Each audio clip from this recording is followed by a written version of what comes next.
Good evening, guys. I hope you're having a great day. Today, I'd like to ask you the simple question of if. When we look up that word in, let's say, Oxford Dictionary or anything like that, we might get a definition such as with many possibilities, no matter whether, or in other words, that might be saying, hey, if it takes me 7 years, I'm going to get that done. One way or another, it will get done. Revelations 3:20 reads, Behold, I stand at the door and knock. If anyone hears my voice and opens the door, I will come into him and eat with him and he with me. This is emphasized this is emphasizing Jesus' personal desire for us to seek a fellowship, a relationship, to cultivate a special relationship, connection to him, inviting us to open our hearts and to receive a grace that is freely given to us, as Ephesians likes to tell us. Jesus in Revelations 3:20 is also portrayed as actively seeking a fellowship, standing at the door and knocking, meaning that he is on the outside door of our hearts, mind, and souls, waiting to be welcomed, waiting to be let in, demonstrating his initiative and desire for fellowship. When we get to, if anyone hears my voice and open the door, this is obviously telling us that, hey, we have free will, just as we're created in his likenesses, in his image, just as Adam and Eve had free will in the Garden of Eden.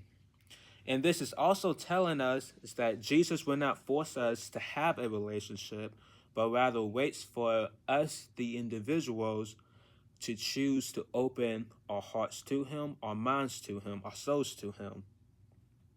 And I have two examples that I want to run through with this if point.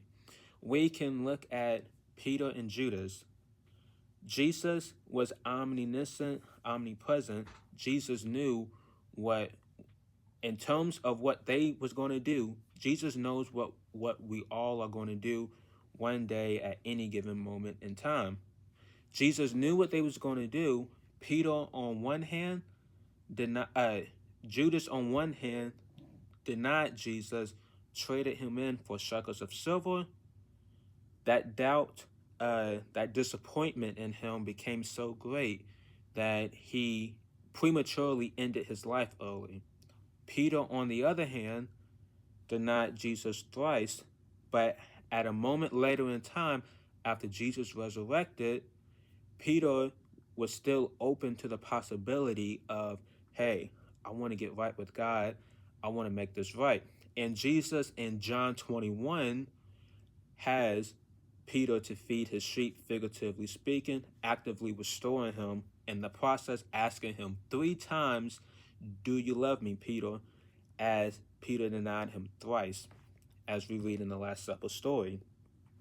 To give better context, and Revelations 3:20 is speaking about the Laodicean church, a warning to them, essentially telling them of the spiritual apathy and lukewarmness. And I want to say, to finish this off,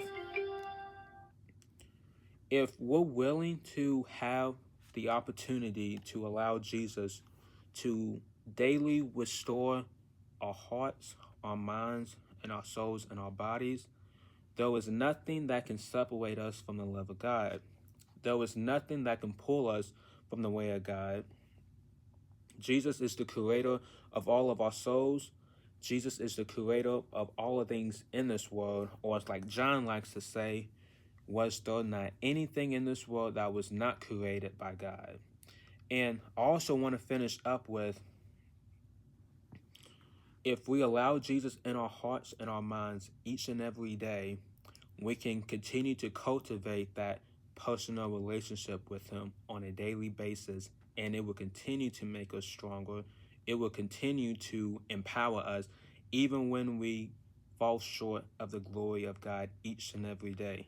Thank you for your time and have a great night.